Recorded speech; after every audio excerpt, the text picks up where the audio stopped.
नमस्कार, मैं हूं मनोज सनिया एंड स्पेशल में आपका स्वागत है। किसको मिलेगा न्याय? इस समय कांग्रेस इसी इंतजार में है कि आखिर जनता किसके साथ न्याय करेगी। हमारे साथ न्याय करेगी क्या? 2018 में जिस तरह सरकार में वापसी हुई कांग्रेस की, ज्यादा दिन नहीं रही, लेकिन अब फिर तैयारी है, एक बार 2023 की तरफ बढ़ रही है कांग्रेस।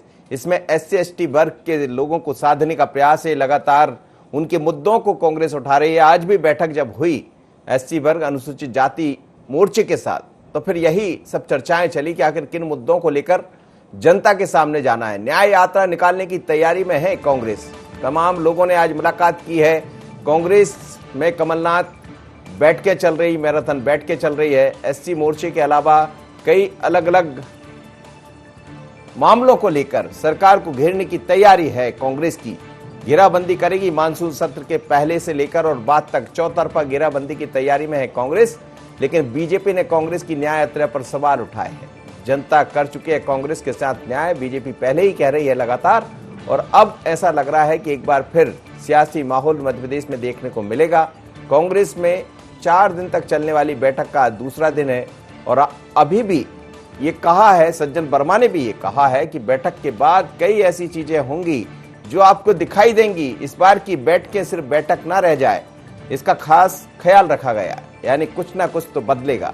लेकिन SC वर्ग को लेकर, न्याय दिलाने को लेकर एक यात्रा निकालने जा रही। सुन लीजिए जरा क्या कह रहे हैं सुरेंद्र चौधरी, SC वर्ग के अध्यक्ष हैं, और उसके अलावा सज्जन वर्मा ने क्या कहा बैठक को लेकर। दोनों को सुनिएगा, फिर हम भारतीय जनता पार्टी को भी सुनाते क्या।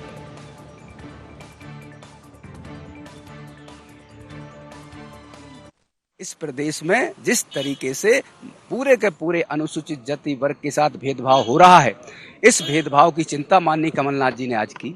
कमलनाथ जी ने आज हम लोगों को, हमारे अनुसूचित जाति विभाग के तमाम सारे पदाधिकारी, इन्होंने आज हम लोगों ने उनके साथ बैठक की और बैठक करके उनको सारी की सारी बातों की चिंता की गई है। एक निर्णय भी किया है हमने कि विधानसभा सत्र के दौरान हम लोग अपने अनुसूचित जाति वर्ग के हक हुकूक की आवाज बुलंद करने के लिए, इस सरकार की कुंभकर्णी नींद खोलने के लिए मध्य प्रदेश के विधानसभा सत्र के दौरान यह विरोध प्रदर्शन, न्याय यात्रा निकालने का कार्यक्रम हाथ में लिया गया है। ये कार्यक्रम आज अनुसूचित जाति विभाग की तरफ से माननीय कमलनाथ जी ने हमको सौंपा। हमारी 3 विधानसभा और 1 लोकसभा का चुनाव, किन लोगों की ड्यूटी कहाँ पे लगाना, जाति का समीकरण है, वरिष्ठता का क्रम है, नौजवान लोगों से तालमेल करके, इन सारी बातों पे तो जब इस तरह का मंथन होगा तो अमृत ही निकलेगा। कांग्रेस का मंथन शुरू हुआ है। इसमें मंथन में से जो अमृत निकलेगा वो जाएगा जयवर्धन सिंह के खाते में, और जो विष होगा वो पूरा विषपान करना पड़ेगा पूरे मध्य प्रदेश की कांग्रेस। चलिए, तो वो कह रहे हैं अमृत निकलेगा, लेकिन वो कह रहे हैं कि अमृत नहीं निकलेगा बल्कि विषपान करना पड़ेगा लोगों को। पर इस पूरे कवायद को लेकर कांग्रेस की जो बैठकें चल रही है, नरोत्तम मिश्रा जी जो मध्य प्रदेश के गृह एवं जेल मंत्री है, उन्होंने भी अपने शायराना अंदाज में कुछ कहा है। ये और सुन लीजिए, फिर चर्चा को आगे बढ़ाते हैं। मेरे साथ 2 मेहमान जुड़ रहे हैं। अब्बास हफीज जी जुड़ेंगे, राकेश शर्मा जी प्रवक्ता भारतीय जनता पार्टी की, गौरव चतुर्वेदी जी वरिष्ठ पत्रकार। पहले सुन लेते हैं एक बार नरोत्तम मिश्रा जी को, उसके बाद बात को आगे बढ़ाते हैं। बाकी आप क्या ये उम्मीद करते हैं कि दिग्विजय सिंह कभी हमारी तारीफ करेंगे? हम तो कभी नहीं करते हैं।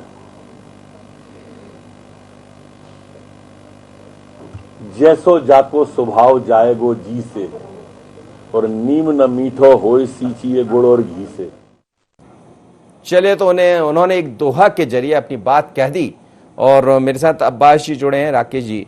अब्बास जी, ये जो लगातार बैठकें आपकी चल रही है, अब ये भी कहा जा रहा है कि न्याय यात्रा निकाली जाएगी। न्याय किस बात का होगा? न्याय इस बात का होगा कि सरकार आपकी चलेगी, या न्याय इस बात का होगा कि SC वर्ग पर, जैसा वो कह रहे थे कि लगातार मामले दर्ज हुए हैं, कई तरह से हमले हुए हैं, उसको लेकर होगा, या फिर कांग्रेस की बैठक से अमृत निकलकर सामने आएगा? के साथ हो रहा है, उस वर्ग को न्याय दिलाने का काम विपक्ष का है।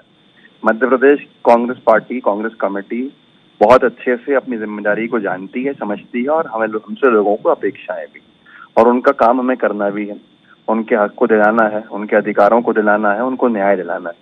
कमलनाथ जी ने जिस तरह से हर एक मोर्चे के ऊपर लड़ने का अपना जज्बा दिखाया है और पूरा नेतृत्व हमारा किया है हम सबका, आज हर एक लामबंद है, और लामबंद होकर मध्य प्रदेश सरकार की जितनी भी इस तरह की पॉलिसीज हैं जिसकी वजह से लोग असुरक्षित हैं मध्य प्रदेश में। और हाँ, ये हम तो कह नहीं रहे हैं, मनोज जी आपने दिखाया, आपने कई बार चर्चा की आपके चैनल के माध्यम से, किस तरह से लोग असुरक्षित महसूस कर रहे हैं, प्रमाणित हो रहा है।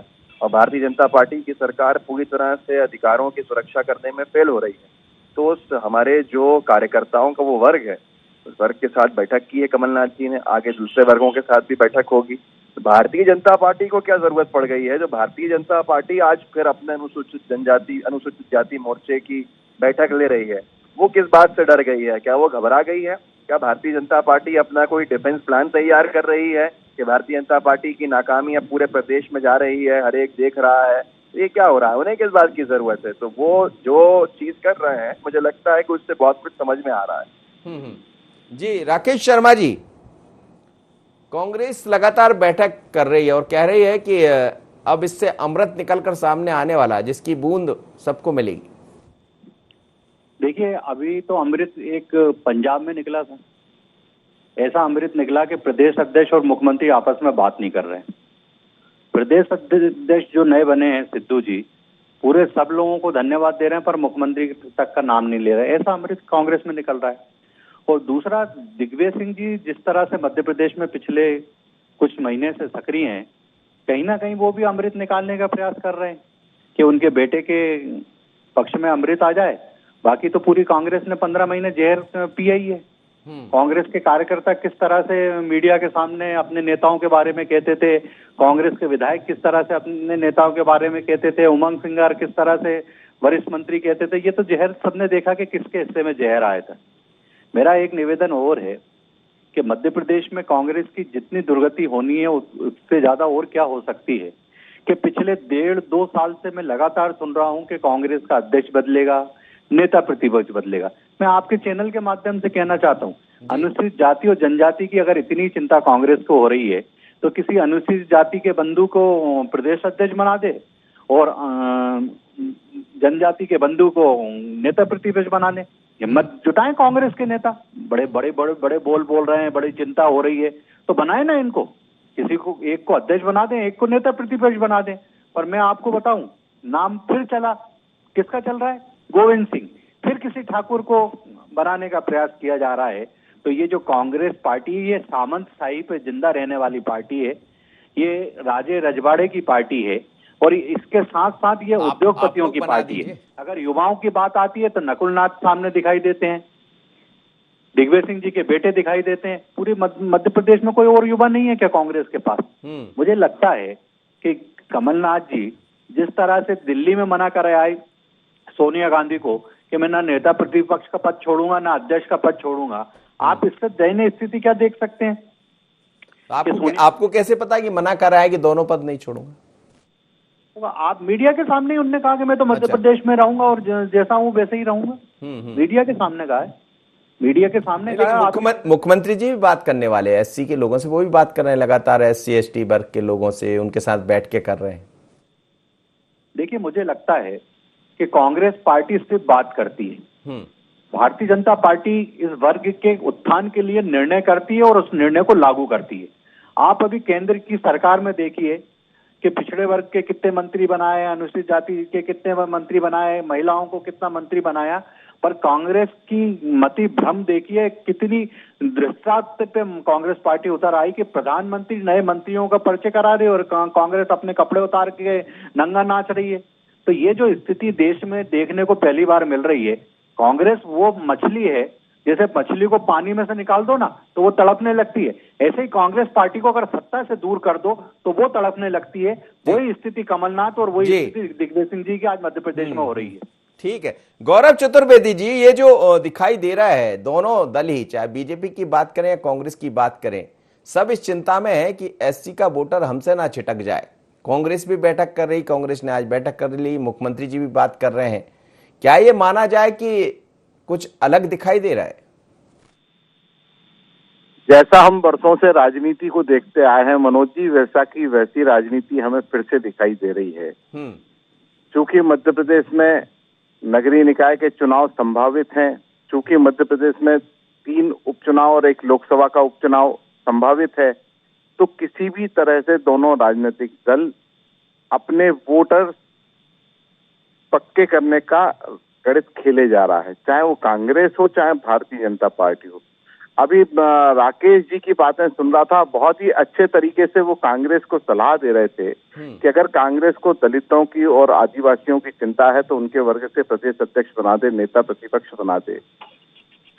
ठीक ऐसा ही सवाल एक और मन में है मेरे भी कि क्या भारतीय जनता पार्टी इसी तरीके का काम करेगी कि जिससे उन्हें भी लगे दलितों को और आदिवासियों को कि वाकई में भारतीय जनता पार्टी उनकी बात को सुन रही। सिर्फ राजनीतिक गणित साधना दोनों ही दलों का उद्देश्य रह गया है।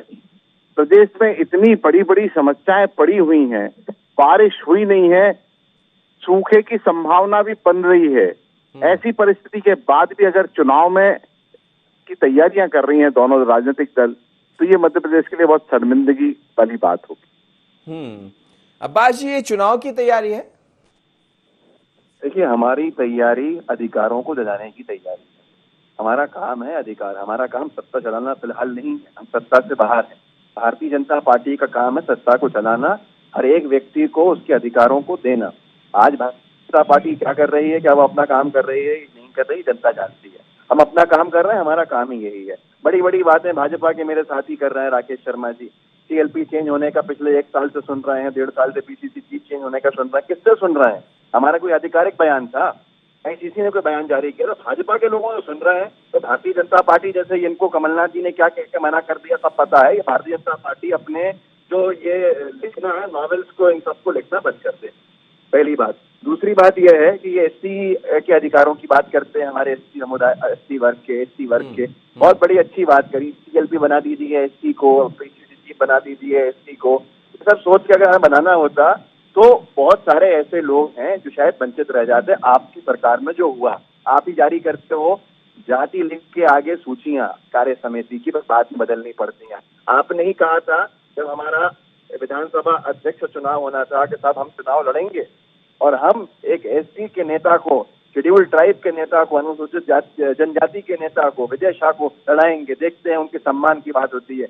विजय शाह जी को तो हरवा दिया उस चुनाव के अंदर इन्होंने, और उसके बाद जब यहाँ पर आते हैं अपनी सरकार लेके तो विजय शाह जी को कोई एसटी किसी को नहीं बनाया प्रत्याशी, किसी को उपाध्यक्ष का नाम भी अभी तक नहीं चला है। तो ये सारी चीजें भाजपा की लोग जानते हैं।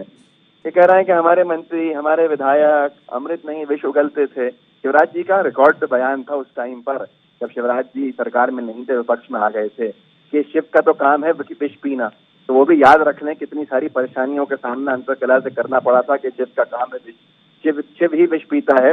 और ये सारी की सारी चीजें अब हमारे नेताओं के बयान पे आते हैं साहब। अजय वैष्णोई जी का बयान भूल गए आप? बयानबाजियां एक के बाद एक, और यहाँ तक कि आपकी पार्टी की एक बड़ी महिला सांसद, बड़ी नेत्री, पूर्व मंत्री, उनको कहते हैं घटिया औरत। ये अजय वैष्णोई जी, क्या कार्रवाई कर ली आपने अजय वैष्णोई जी के ऊपर? क्या कह दिया? वो भी ठीक है, आप जो कह रहे हैं फिर वो बहुत सारी उसमें दूसरी बातें हो जाएगी, और मैं चाह रहा था कि इस बैठक पर ही चर्चा हो जाए। राकेश शर्मा जी। मनोज जी, मैं तो ये कह रहा हूँ कि जब जब चुनाव आते हैं कांग्रेस को बैठक याद आने लगती है, कांग्रेस को कार्यकर्ता याद आने लगते हैं। क्यों नहीं 15 माह की सरकार में एसटी एससी के लिए कोई एक कदम उठाया हो? तो मेरे विद्वान प्रवक्ता कांग्रेस के बैठे हैं, जरा बता दें मुझे। किसी भोपाल शहर में अनुसूचित जाति की बच्ची को रंगमहल पे सरेआम मारा गया था, उसके अपराधी के खिलाफ क्या कार्रवाई करी थी, ये बता दें। इंदौर के थाने में एक अनुसूचित जाति के बंधु को इतना पीटा गया कि वो मर गया। उसके बाद टीआई मीडिया के सामने कहती कि हमें मालूम है किसको कितना मारना है। कमलनाथ जी के बंगले के पीछे एक आदिवासी इसलिए आत्महत्या कर लेता है बंधु क्योंकि 1,68,000 का कर्ज था उसके ऊपर। तो ये जो अनुसूचित जाति जनजाति के लिए आप घड़ियालू आंसू बहा रहे हैं, 15 माह में क्यों नहीं याद आ रहे थे? विजय शाह की बड़ी अच्छी याद आ रही है। विजय शाह वरिष्ठ मंत्री के रूप में मध्य प्रदेश की सेवा कर रहे हैं। मेरे विद्वान साथी को इसकी भी जानकारी नहीं, तो इस बात पर भी मुझे आश्चर्य होता है। मैं बार बार कहता हूं कि ये जो प्रवासी पक्षी हैं, चाहे कमलनाथ हो चाहे कांग्रेस के नेता, ये सिर्फ चुनाव के समय नजर आते हैं जनता के बीच। अभी कोरोना का पूरा काल निकल गया, कहीं एक जगह कमलनाथ दिखे हो तो मुझे बता दीजिए। मैं बार बार ये कह रहा हूं कि कमलनाथ जी हो चाहे दिग्विजय सिंह जी, जो ये पुत्र मोह में डूबे हुए हैं, जिस तरह से दिल्ली में सोनिया गांधी, राहुल और प्रियंका के कारण पुत्र मोह, पुत्री की मोह में डूबी हुई है, उसी कदम ताल पर मध्य प्रदेश में कमलनाथ नहीं, लेकिन एक ही बयान कल हमने देखा। जैसे ही बयान आया तो तमाम तरह के बयान भारतीय जनता पार्टी को देने पड़े थे। दिग्विजय सिंह जी ने कल एक ट्वीट किया, उसके बाद फिर आपको पता है क्या क्या हुआ है? देखिए, मेरा एक निवेदन है कि दिग्विजय सिंह जी के बारे में जब कोई बात करता है तो मुझे भी हंसी आती है और जनता को भी हंसी आती है। क्यों? तो वो तो सिर्फ एक ऐसी वस्तु बन गए हैं जो सिर्फ अपनी छपास की भूख मिटाने के लिए रोज एक बयानबाजी करती है, और उसके बाद दिल्ली से कांग्रेस का अधिकृत प्रवक्ता कहता है कि हमारा कोई लेना देना नहीं। लक्ष्मण सिंह हो चाहे उनके बेटे हो, वो उनके बयान के साथ नहीं खड़े होते। अभी 370 पे जो बयान दिया था उसमें लक्ष्मण सिंह जी का भी बयान आपने सुना और हमने भी सुना। मेरा एक निवेदन है कि कांग्रेस पार्टी बात करती है, मैं बार बार कहता हूं कि 70 साल की कांग्रेस में सिर्फ गरीबों की बात हुई।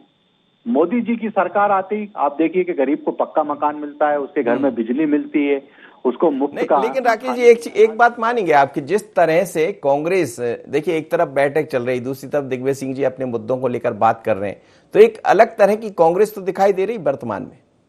देखिए, एक बात मैं ऊपर कहना चाहता हूं, मेरे विद्वान साथी अभी कह रहे थे कि नेतृत्व की बात किसने की। अभी कल ही मीडिया में सज्जन सिंह वर्मा जी का एक बयान चल रहा था जिसमें सज्जन सिंह वर्मा ने कहा कि केंद्र को बदलना पड़ेगा, हमारी बात को सुनना पड़ेगा, हमारे हिसाब से नेतृत्व तय करना पड़ेगा। ये सज्जन सिंह वर्मा कोई कांग्रेस का सामान्य कार्यकर्ता तो नहीं है, उनकी बात ऐसी हवा में उड़ा दी जाए। समस्या यह है कि ये जो कबीले संस्कृति कांग्रेस में चलती है, कबीले का सरदार चाहता है कि उसका बेटा मुखिया बन जाए, वो स्थिति दिग्विजय सिंह और कमलनाथ कबीलों में उलझकर कांग्रेस रही है, ऐसा आप कह रहे हैं। मैं जवाब लूंगा अब्बास जी से, लेकिन गौरव चतुर्वेदी जी, ये आप पहला जो सवाल था हमारा वही था कि SC/ST को सब संभालना चाहते चुनाव से पहले की कवायद है, लेकिन जिस तरह से कांग्रेस ने एक तरफ 4 दिन की बैठक है, आज दूसरा दिन है, और दूसरी तरफ दिग्विजय सिंह अपने तरह से मुद्दे लेकर आ रहे हैं, क्या कुछ तो बदलाव अब दिखाई दे रहा है? यानी ये माना जाए कि आने वाले दिनों में विपक्ष एक सशक्त रूप में सरकार के सामने खड़ा होगा? स्वाभाविक तौर पर जो प्रदेश में समस्याएं मुंह बाए हुए खड़ी हुई हैं, उसमें कैसा भी विपक्ष हो उसे सड़क पर उतरना होगा। और अगर मैं कहूं कि निष्क्रिय विपक्ष भी अगर सड़क पर उतरता है तो कहीं ना कहीं वो अपनी सक्रियता का प्रदर्शन करेगा, उसका रिफ्लेक्शन चुनावों के ऊपर भी जाएगा, उसका रिफ्लेक्शन आने वाले चुनावों के ऊपर भी जाएगा। इसलिए इस बात से इनकार नहीं किया जा सकता है कि कांग्रेस अपना प्रदर्शन नहीं सुधारेगी। ये प्रदर्शन सुधारने की उम्मीद भी दिखाई दे रही है, और जिस तरीके से मूवमेंट अभी पिछले कुछ दिनों से लगातार कांग्रेस में चल रहे हैं और खास करके मध्य प्रदेश में भी चल रहे हैं, उससे लगता है कि कुछ स्थितियां बदलेगी। जी अब्बास जी, आप एक तरफ न्याय यात्रा की बात कर रहे हैं, दूसरी तरफ आपकी अलग अलग दौर की बैठकें चल रहे हैं, दिग्विजय सिंह जी एक अलग मुद्दों को लेकर प्रेस कॉन्फ्रेंस कर रहे हैं, तो क्या वास्तव में कांग्रेस ने यह तय कर लिया कि अब हम बिल्कुल शांत नहीं बैठेंगे? जरूरत तो है अच्छे विपक्ष की। अब्बास जी, मेरी आवाज सुन पा रहे? चलिए मैं लौटूंगा, राकेश जी के पास चल देता हूं। राकेश जी, ये जो बैठकों का दौर चल रहा है, आपने भी कहा कि इससे कुछ नहीं होगा, लेकिन कहीं ना कहीं चिंता तो बढ़ रही होगी भारतीय जनता पार्टी की, जिस तरह से बैठक चल रही है, लगातार हर मुद्दे पर घेरने का प्रयास किया जा रहा। कई ऐसे मुद्दे हैं, बड़े मुद्दे, हालांकि महंगाई जैसे मुद्दे, उस पर सड़क पर आना होगा कांग्रेस को, लेकिन अभी तो कम से कम वैसा दिखाई नहीं दे रहा। पर एक पृष्ठभूमि, एक रणनीति तो तैयार हो रही है कांग्रेस की, जो आने वाले दिनों में आप लोग की मुश्किल बढ़ाई। देखिए, मेरा तो एक निवेदन है, मनोज जी आप बहुत वरिष्ठ पत्रकार हैं, लगातार मध्य प्रदेश और पूरे देश को बड़े करीबी से देखते हैं। मेरा एक, आप पिछले 7, 8, 9, 10 महीने का पूरा बीजेपी का वो उठा के देख लीजिए। कोविड काल जब चल रहा था तो सेवा ही संगठन अभियान के तहत हम जनता के बीच लगातार थे। अभी आप देखिए कि पिछले 1 माह से हमारे ई प्रशिक्षण लगातार कार्यकर्ताओं के चल रहे हैं। उससे पहले हमने मंडल के प्रशिक्षण किए, जिले के प्रशिक्षण किए। हम तो जनता के और कार्यकर्ता के साथ हमेशा खड़े रहते हैं, और उसके बीच भारतीय जनता पार्टी की, मध्य प्रदेश की सरकार क्या कर रही है, देश की मोदी जी की सरकार क्या काम कर रही है, भारतीय जनता पार्टी की आगे की क्या योजना है केंद्र की, वो हम कार्यकर्ता तक पहुंचाते हैं। आपने अभी कुछ दिन पहले देखा होगा कि कांग्रेस, जब हमारी भारतीय जनता पार्टी की प्रदेश वर्किंग कमेटी की बैठक हुई, उसके एक दिन पहले कमलनाथ जी का संदेश आया कि हमारी भी बैठक होगी। एकदम फिर कैंसिल क्यों हो गई? ये जैसे सीईओ होता है ना किसी कंपनी का, कि सीईओ साहब का आज मूड नहीं है तो इस बार तो बैठ के हो रही। चलिए मैं जवाब ले लेता हूं अब्बास जी से। अब्बास जी, ये जो कांग्रेस का एक अलग तरह की तैयारी दिखाई दे रही, दिग्विजय सिंह जी अपने तरह से कल प्रेस कॉन्फ्रेंस कर रहे थे, कुछ मुद्दों को उठाया उन्होंने, दूसरी तरफ कांग्रेस की बैठकें चल रही है अलग अलग मोर्चों के साथ, अलग अलग नेताओं के साथ, तो क्या वास्तव में बहुत गंभीर है इस बार कांग्रेस? कांग्रेस पार्टी कब गंभीर नहीं रही है साहब? कांग्रेस पार्टी गंभीर थी 2018 में, हमने सरकार बनाई। भारतीय जनता पार्टी हमारा मजाक उड़ाती थी, भारतीय जनता पार्टी हमको कहती थी कि ये सरकार से बहुत दूर रह जाएंगे, और उस भारतीय जनता पार्टी की 15 साल की मजबूत सरकार को हमने कुछ वक्त के अंदर गिरा के दिखा दिया कमलनाथ जी के नेतृत्व में। फिर साम दाम दंड भेद की बात है ना, कि जनता जानती है। आज कांग्रेस पार्टी आज भी गंभीर है। कांग्रेस पार्टी का वही वर्किंग स्टाइल है जिसके ऊपर भाजपा हंसती थी। आज उसी वर्किंग स्टाइल से भारतीय जनता पार्टी घबराती है, और भाजपा अपना डर दिखाए ना दिखाए, जनता जिसके खिलाफ हो जाए उसको डर क्यों नहीं होगा? जनता ये जानती है कि जनता ने इनको चुना नहीं था, जबरदस्ती आ गए, फिर उपचुनाव करा के उसके अंदर सरकार बनाने में सफलता हासिल की, बात अलग है, वो एक विषय अलग हो जाएगा। लेकिन आज हमारी पार्टी जो कर रही है, मैं अपनी पार्टी पर ज्यादा बात करता हूँ, राकेश शर्मा जी के जैसे नहीं कि दूसरी पार्टी के बारे में बात करूँ। हमारी पार्टी हर वर्ग के अधिकारों को दिलाने का काम करती आई है। हम अधिकार दिलाने का काम करते हैं, अधिकार देने का काम करते हैं, अधिकार दिलाने की लड़ाई लड़ने का काम करते हैं। भारतीय जनता पार्टी के अगर आप पिछले 7 साल में केंद्र में और 15 साल यहाँ देखेंगे तो आप देखेंगे अधिकार छीनने का काम इनका है, अधिकारों को छीन कर लोगों को परेशान करने का इनका है। हमने राइट टू एजुकेशन दिया, राइट टू फूड दिया, राइट टू इन्फॉर्मेशन दिया, सारे अधिकार दिए, इन्होंने हर अधिकार को छीनने की बात। लेकिन जो बैठकें आपकी चल रही है, जैसा सज्जन वर्मा जी कह रहे थे कि इस बार की बैठकों से अमृत निकलेगा, ये अमृत में क्या निकलने वाला? हर बार निकलता है अमृत, 2018 में भी अमृत ही निकला था, वैसा ही अमृत दोबारा निकलेगा। जनता के लिए अमृत बाद में हमारी बैठकें हमारी होंगी, संघर्ष हमारा है, परेशानियां हमारी हैं, फायदा जनता को है, फायदा जनता को पहुंचेगा। विष कितना ही हमें मिल जाए, लेकिन जनता को अमृत पहुंचाने का काम कांग्रेस पार्टी करेगी। चलिए राकेश जी, एक छोटी सी प्रतिक्रिया आपकी, अमृत इस बार पहुंचाते रहेगी कांग्रेस? देखिए, मैंने कहा कि अगर कांग्रेस में कोई अमृत निकलेगा तो जयवर्धन सिंह या नकुल नाथ को मिलेगा। बाकी 15 महीने में भी किसी को कोई अमृत नहीं मिला था, सबको जहर मिला था। और कांग्रेस के विद्वान प्रवक्ता से पूछना कि अभी चंद दिन पहले गुलाम नबी आजाद साहब भोपाल पधारे थे, वो पीसीसी कार्यालय क्यों नहीं गए थे, और एक भी कांग्रेस का कार्यकर्ता उनको रिसीव करने क्यों नहीं पहुंचा? भोपाल के बड़े बड़े नेता हों चाहे कोई भी नहीं पहुंचा। तो स्थिति कांग्रेस में ये हो गई कि एक दूसरे का चेहरा देखना पसंद नहीं करते। अब ये चुनाव आ रहे हैं, इसलिए इस तरह की नौटंकी आपको रोज दिखाई देगी कांग्रेस में। चलिए गौरव जी, ये अमृत किसके खाते में जाने वाला है? सबको मिलेगा या फिर वही कुछ सवाल उठते रहे?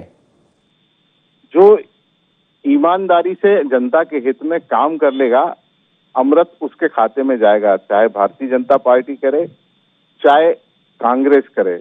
और मनोज जी, एक बात और कहना चाहूंगा, कहिएगा। कांग्रेस में अगर बहुत सारी खराबियां हैं तो भाजपा के कार्यकर्ता भी 2 तरह के होते हैं। एक देव दुर्लभ कार्यकर्ता जो राकेश शर्मा जी बैठे हुए हैं, जिन्होंने अपना पूरा जीवन खपा दिया और बहुत ही संघर्ष और सक्रियता के साथ पार्टी के लिए जुटे रहते हैं। आप उन्हें क्या मिला, और मध्य प्रदेश में 2020 में जो सत्ता परिवर्तन हुआ था उसके बाद जो संगठन में सिंधिया गुट के लोगों को जगह दी गई, उन्हें क्या मिला, आप अगर तुलना करेंगे तो इससे परिस्थितियां साफ हो जाएंगी। चलिए सर, बहुत बहुत धन्यवाद, आप सभी मेहमानों का मेरे साथ जुड़े। लेकिन मध्य प्रदेश में कांग्रेस की बैठक का दूसरा दिन है और ये कह रही है कांग्रेस की न्याय यात्रा निकाली जाएगी। दूसरी तरफ मुख्यमंत्री शिवराज सिंह चौहान भी एससी वर्ग के मोर्चा से बात कर रहे हैं और कुछ नया करने की तैयारी में, यानी दोनों दलों की नजर इस समय एससी और एसटी पर है। सवाल यही कि नजर डालने की जरूरत क्या पड़ती है? जब एक तरफा आपकी सरकारें हैं या आप सरकार से बाहर चले गए, आपकी सरकार 70 साल यहां बनी रही, तो फिर क्यों बार बार इनके नाम लिए जाते, ये बैठकें होती है? पर क्या इस बैठक के बाद, क्या मंथन होने के बाद कुछ अमृत निकल पाएगा? पर सवाल यही कि अमृत किसके हिस्से में जाएगा, क्योंकि अमृत तो कहीं और बढ़ जाता है। इतना ही, मुझे दीजिए इजाजत, बने रहिए एनडी 24 पर।